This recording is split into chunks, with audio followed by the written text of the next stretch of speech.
región oriental del mar Mediterráneo, Anatolia, llamada Asia Menor, englobada en la actual Turquía, año 1200 a.C. Escombros y ruinas son cuanto queda de Hattusa, la en tiempos majestuosa capital de los hititas, una de las civilizaciones más poderosas del mundo antiguo. Ciertos guerreros meramente conocidos como pueblos del mar de origen desconocido son los responsables de su destrucción. Sus ejércitos avanzan conquistando Siria y amenazando a Egipto. El faraón Ramsés III de la 12ª dinastía dijo: ninguna nación logró contener a sus tropas. Los estados desaparecían repentinamente y en solo un momento quedaban destruidos. Al cabo de casi un milenio de esplendor, el silencio se adueñó de las regiones montañosas de la península de Anatolia. Los ciudadanos de aquella magnífica civilización se dispersaron por las áreas rurales, abandonando sus grandes urbes arruinadas que quedaron sepultadas durante miles de años.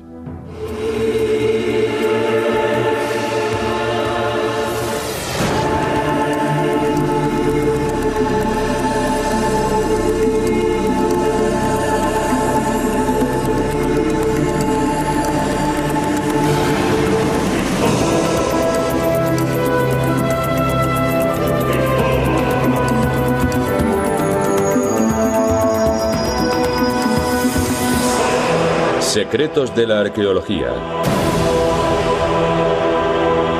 Las civilizaciones olvidadas de Anatolia. Del inmenso poder acumulado por el imperio hitita antes de su ruina, se conserva un excepcional testimonio en Egipto, el país que fuera su enemigo. Los dos pilares que flanquean la entrada del templo de Luxor junto al Nilo están adornados con escenas de la batalla librada en 1295 a.C. entre hititas y egipcios en Cádiz, Siria. El gran Ramsés II, el faraón guerrero, aparece luchando sobre su carro, haciendo estragos entre las filas del ejército hitita dirigido por su rey Muwatalli. ¿Quién venció en aquel épico combate? Según este bajorrelieve de Luxor, los egipcios se atribuyen una aplastante victoria.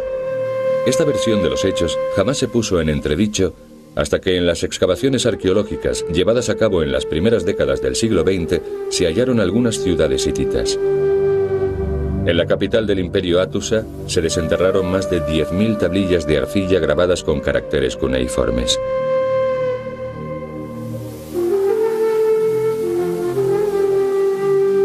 Una de esas tablillas, conservada en el Museo Arqueológico de Estambul, lleva la inscripción Tratado de Paz de Cádiz.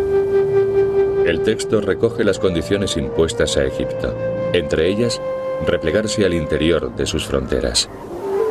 De modo que más de 3.000 años después de los acontecimientos, gracias a esta tablilla, sabemos que fueron los hititas y no los egipcios quienes verdaderamente se impusieron en aquel conflicto.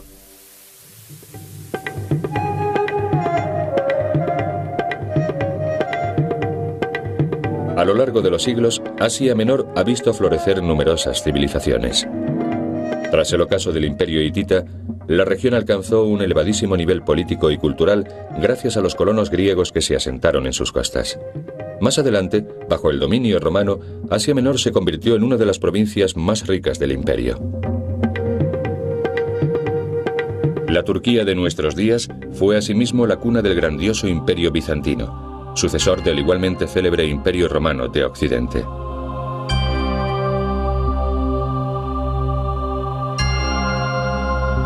Nos remontaremos al pasado, retrotrayéndonos hasta el siglo VI de nuestra era, y exploraremos las extraordinarias civilizaciones que medraron en las costas y montañas de Anatolia.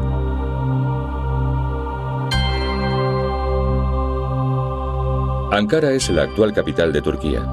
Sin embargo, durante siglos, la principal metrópolis de esta región mediterránea fue Bizancio, más tarde bautizada con el nombre de Constantinópolis y por último con el de Estambul.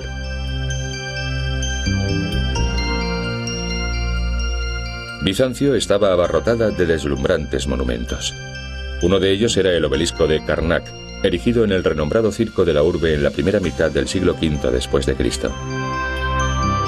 En la parte frontal de su base se encuentra retratada la familia del emperador Teodosio II, así como varios dignatarios de la corte asistiendo a una carrera de cuadrigas desde una tribuna elevada.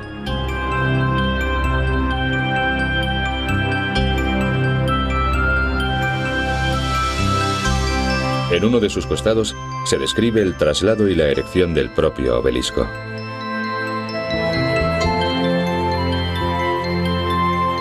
Durante varias centurias, Constantinopla fue la ciudad preeminente del Imperio bizantino. Ostentaba un plan urbanístico moderno y un sinnúmero de instalaciones de todo tipo. En el hipódromo se halla la cisterna basílica de Yerebatán, un gigantesco aljibe subterráneo construido probablemente a comienzos del siglo IV por el emperador Constantino. Debe su denominación al hecho de haber sido ampliado aprovechando la fábrica de la basílica vecina. Lo más excepcional del monumento son sus 336 columnas, que soportan el empuje de la bóveda de mampostería. Sin embargo, el edificio bizantino más emblemático del siglo VI es la iglesia de Hagia Sophia, Santa Sofía, reedificada en su forma actual por el emperador Justiniano. Su fisonomía original quedó alterada a raíz de la invasión otomana. El templo cristiano se convirtió en mezquita y se le añadieron sus 4 característicos alminares. Los espléndidos mosaicos bizantinos cubiertos de yeso en el siglo XVIII se sacaron a la luz en el siglo XX cuando la aljama se transformó en el Museo de Santa Sofía.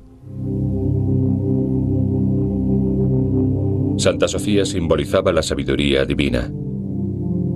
A lo largo de los años, los millares de fieles que le formulaban sus ruegos en esta basílica debieron de sentirse llenos de gracia y espiritualidad. En la región suroccidental de Turquía se alzó la ciudad de Afrodisias, dedicada a la diosa Afrodita, la Venus romana. Afrodisias, fundada en el siglo V a.C., cobró gran relevancia durante el período greco-romano. El culto a la deidad que se rendía en el santuario de la ciudad atraía a peregrinos de todo el mundo mediterráneo. Desde la década de 1960 se han efectuado extraordinarios hallazgos arqueológicos. Uno de los más asombrosos es este gigantesco estadio. El monumento, de unos 260 metros de longitud, fue edificado en el siglo I de nuestra era y sus gradas originales se conservan incólumes, ordenadamente dispuestas en una treintena de filas. Se trata de uno de los estadios mejor preservados del mundo antiguo.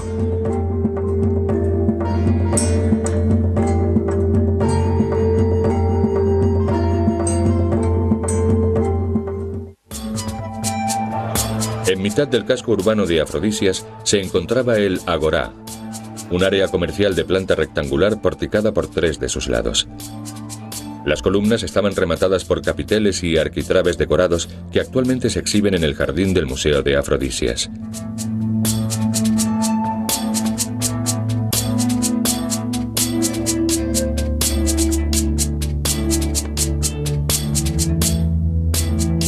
El teatro, datado a finales del siglo II después de Jesucristo, también goza de un soberbio estado de conservación.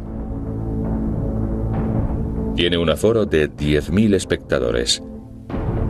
Fue construido a expensas de Julius Zoilus en honor a la diosa Afrodita y a la ciudad misma. Zoilus, natural de Afrodisias, era un liberto, es decir, un esclavo manumiso del emperador Augusto. Hizo un gran servicio a su patria chica obteniendo para ella el estatuto de ciudad autónoma exenta de tributos.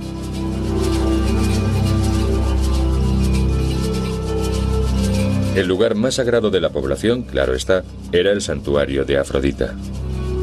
He aquí el tetrápilon, por donde se accedía al templo. Originalmente, el tetrápilon estaba compuesto por 4 hileras de 4 columnas cada una. Muchas de ellas, con el fuste acanalado en espiral, aún permanecen in situ y conservan sus gabeletes. Hoy el tetrápilon es un monumento aislado.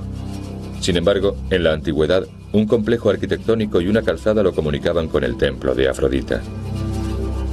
El santuario de la diosa experimentó una modificación en el siglo I a.C., cuando se le adosaron 8 columnas en los lados cortos y 15 en los largos.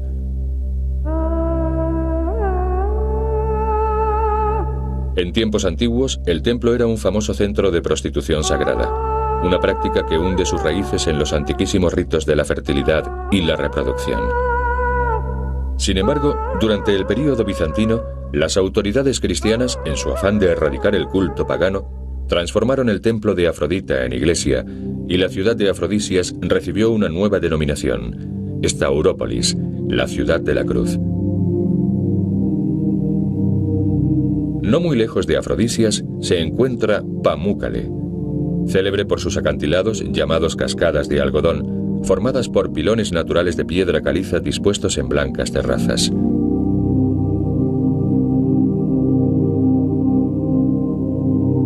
En Pamúcale se encontraba la antigua ciudad de Hierápolis, fundada por el rey de Pérgamo en el año 190 a.C. Fue destruida y reedificada en varias ocasiones y alcanzó su culmen entre los siglos II y III de nuestra era, cuando la poblaban griegos, romanos y judíos. Hacia el siglo VI de la era cristiana, la ciudad se convirtió en sede episcopal. No obstante, esto no fue óbice para que sus moradores preservasen en su culto a Plutón, el gran dios pagano del Averno. Se creía que los dominios de Plutón, la casa de Hades, se encontraban en las profundidades de la tierra. Sus fieles, adeptos a la adoración de las deidades telúricas o infernales, suponían que el dios penetraba en el reino de los muertos por algún acceso subterráneo situado bajo la ciudad de Hierápolis. En el siglo VI después de Cristo se erigió una monumental vía porticada de 1,5 kilómetros de longitud y 13 metros de anchura que atravesaba toda la urbe. Cerca de la columnata había una fuente y una alberca cuyas aguas se consideraban curativas. Actualmente se ha transformado en piscina para los turistas.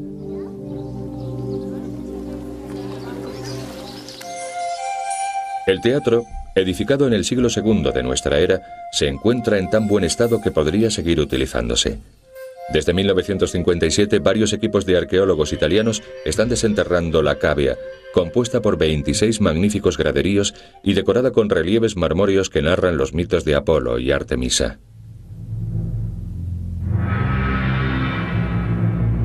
La necrópolis se extendía fuera del recinto murado bizantino. En ella se han descubierto más de 1 millar de tumbas.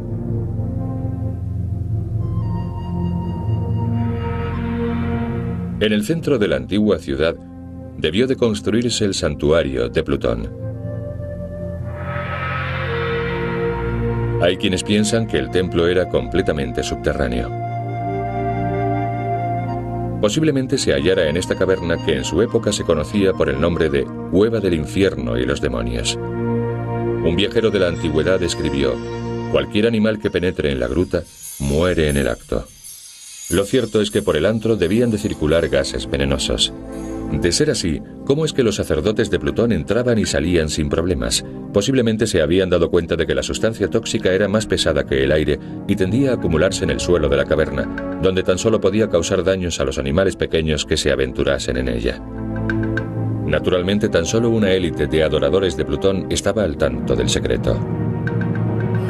Otra localidad igualmente fascinante es Gordión, o Gordeum, hoy conocida como Arisar-Huyuk, situada a unos 80 kilómetros de Ankara. Gordión era la capital de Frigia, una antigua región de Anatolia que tomó su nombre de los frigios, el pueblo que la habitó a partir de 1200 a.C. aproximadamente. Se sospecha que los frigios fueron uno de esos pueblos del mar que acabaron con el imperio hitita. Los frigios, originarios de Tracia, la zona más oriental de la península balcánica, alcanzaron la cima de su poder en torno al siglo VIII a.C. Los arqueólogos han descubierto los restos de las murallas de Gordión, así como los megarones, las amplias dependencias que constituían el complejo del Palacio Real. En el transcurso de las excavaciones se han desenterrado asimismo piezas decorativas y enseres que hoy se exponen en el Museo de las Civilizaciones de Anatolia, en Ankara.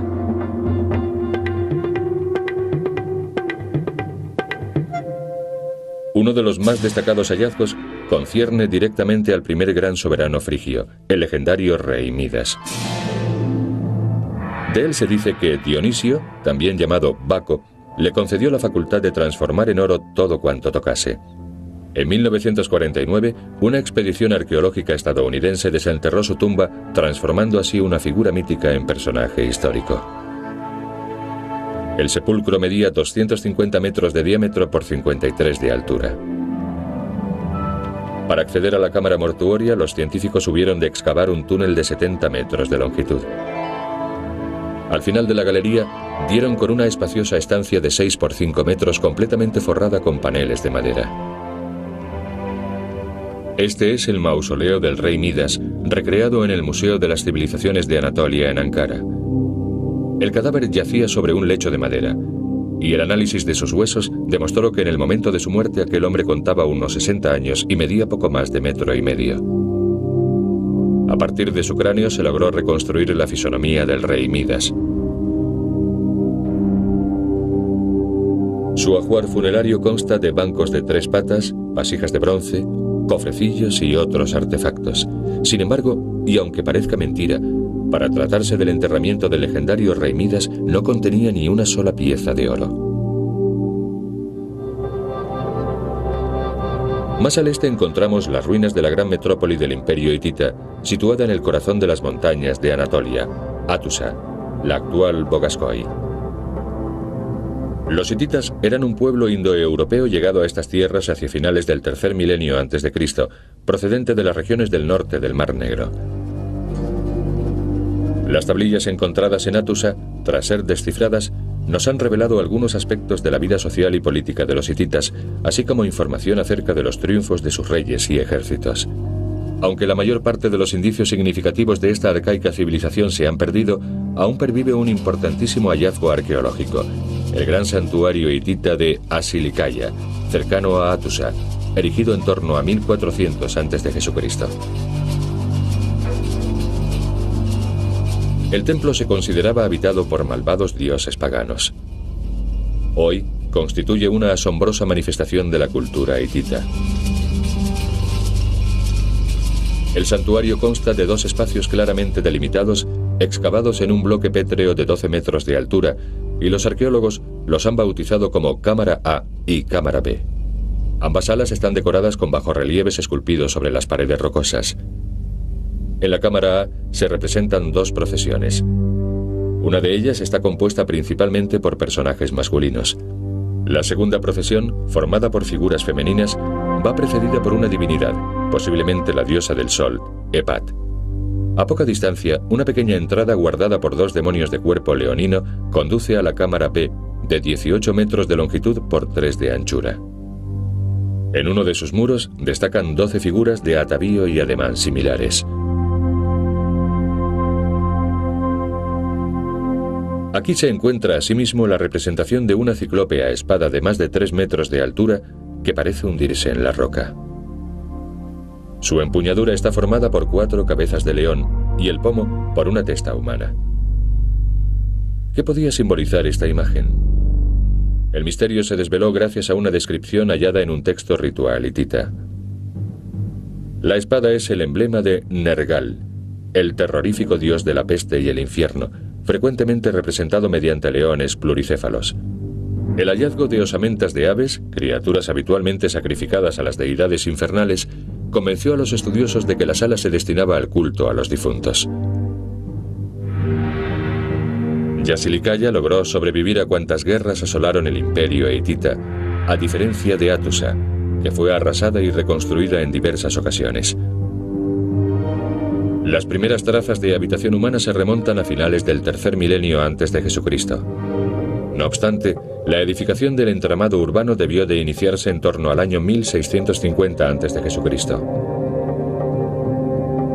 Hattusa se edificó en 3 alturas: la ciudadela o acrópolis, la zona residencial completamente cercada por unas murallas que aprovechan la naturaleza rocosa del terreno, y una meseta situada a 1200 metros de altitud, rodeada de abruptas paredes rocosas y desfiladeros.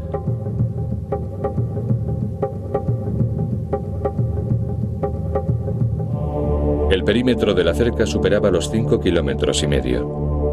Sobre un fuerte de 9 metros de altura se levantaron unos muros almenados jalonados de macizas torres rectangulares.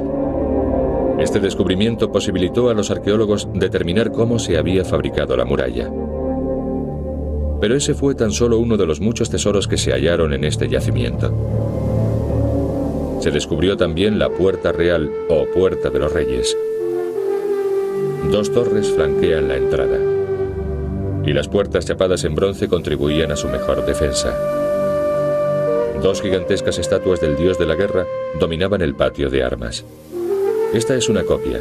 La original se custodia en el Museo de las Civilizaciones de Anatolia, en Ankara.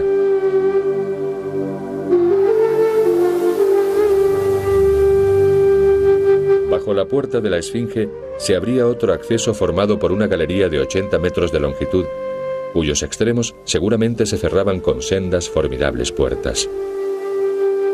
Solamente tras una larga caminata sumidos en la oscuridad, los visitantes volvían a ver la deslumbrante luz del sol en el interior de la ciudad. A occidente se encontraba la Puerta de los Leones.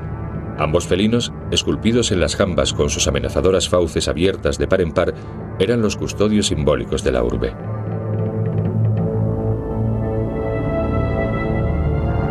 Según se desprende de las excavaciones, la ciudad no se construyó conforme a un plan urbanístico. Sus calles eran sinuosas y caprichosamente trazadas. En la Acrópolis, los arqueólogos descubrieron un buen número de edificios que se han identificado como templos. Los grandes sillares que componen su fábrica se encuentran perfectamente alineados, sin espacios entre sí, el mismo método empleado por los incas varios milenios después. En el núcleo residencial, posiblemente la zona más antigua de la población, se alzaba el gran complejo sacro que los arqueólogos denominaban Templo I o Gran Templo. Ocupa un espacio cuadrado de unos 300 metros de lado, partido en 2 mitades por una calle magníficamente pavimentada. El rey Hattusili III ordenó su construcción mediado el siglo XIII a.C. En el santuario se rendía culto a la sagrada pareja compuesta por Hati, el dios de la tempestad y el rayo, y Harina, la diosa del sol.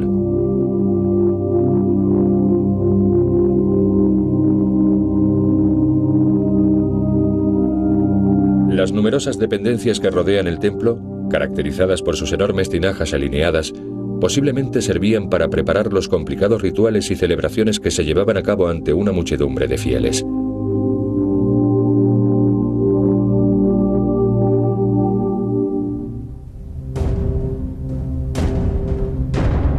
Una gran peña, hoy conocida por su denominación turca, Buyukale, dominaba la ciudad. En Buyukale se erguía la ciudadela, y en ella residía el rey. Se trata de una fortaleza natural. Forma una meseta de 200 por 150 metros y no se desaprovechaba un solo centímetro de su superficie. Con sus puertas, murallas, monumentos y el Palacio Real, la Acrópolis era un lugar formidable. Sus edificios, de estructuras y tamaños diversos, suelen orientarse hacia un patio. La cerca estaba almenada y a lo largo de ella se alzaban torres que contribuían a la defensa de la ciudadela. Aunque se desconoce el objeto de buena parte de las construcciones, claro está, algunas tenían una finalidad residencial. Otras parecen auditorios. Algunas debían de cumplir una función religiosa. Pero la capacidad de la fortaleza era inmensa. Según la inscripción de una tablilla, uno de los soberanos de Hattusa, a su regreso de una expedición militar, confinó a 3.330 prisioneros en el Palacio Real.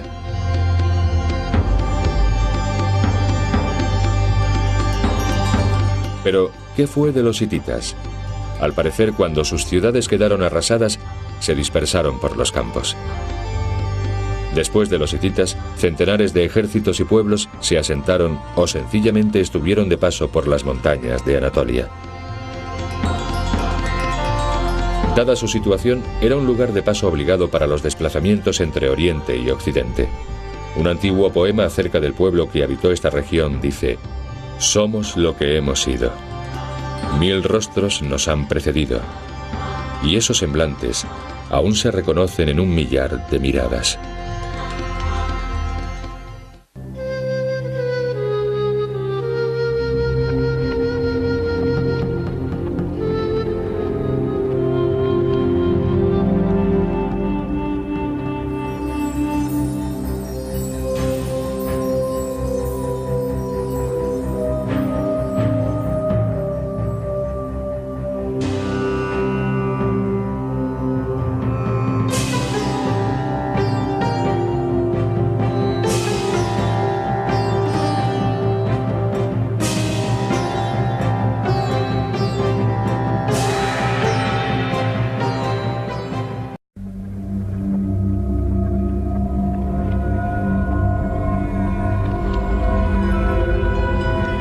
La región oriental del mar Mediterráneo, Anatolia, llamada Asia Menor, englobada en la actual Turquía.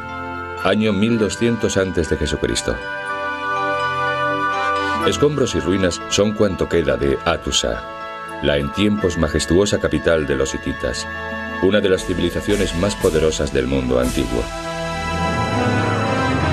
Ciertos guerreros meramente conocidos como pueblos del mar de origen desconocido son los responsables de su destrucción. Sus ejércitos avanzan conquistando Siria y amenazando a Egipto.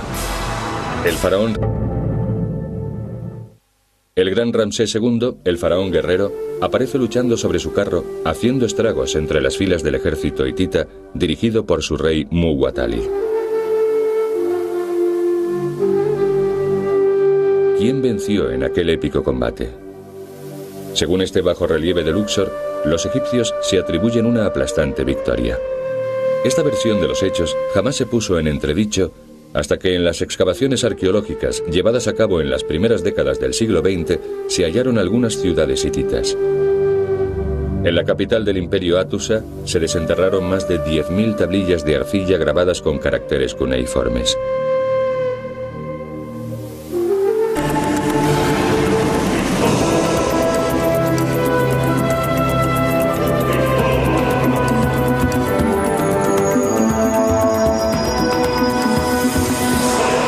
Secretos de la arqueología. Las civilizaciones olvidadas de Anatolia. Del inmenso poder acumulado por el imperio hitita antes de su ruina, se conserva un excepcional testimonio en Egipto, el país que fuera su enemigo. Los dos pilares que flanquean la entrada del templo de Luxor junto al Nilo están adornados con escenas de la batalla librada en 1295 a.C. entre hititas y egipcios en Cádiz, Siria. Ramsés III de la 12ª dinastía dijo: ninguna nación logró contener a sus tropas. Los estados desaparecían repentinamente y en solo un momento quedaban destruidos. Al cabo de casi un milenio de esplendor, el silencio se adueñó de las regiones montañosas de la península de Anatolia. Los ciudadanos de aquella magnífica civilización se dispersaron por las áreas rurales, abandonando sus grandes urbes arruinadas que quedaron sepultadas durante miles de años.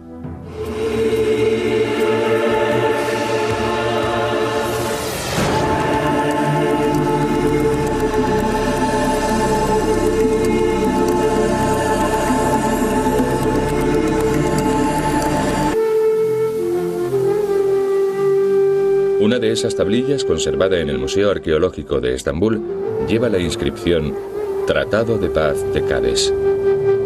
El texto recoge las condiciones impuestas a Egipto, entre ellas, replegarse al interior de sus fronteras.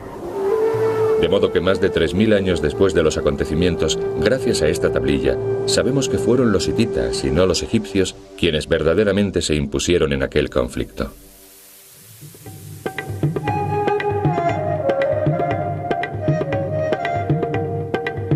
A lo largo de los siglos, Asia Menor ha visto florecer numerosas civilizaciones. Tras el ocaso del imperio hitita, la región alcanzó un elevado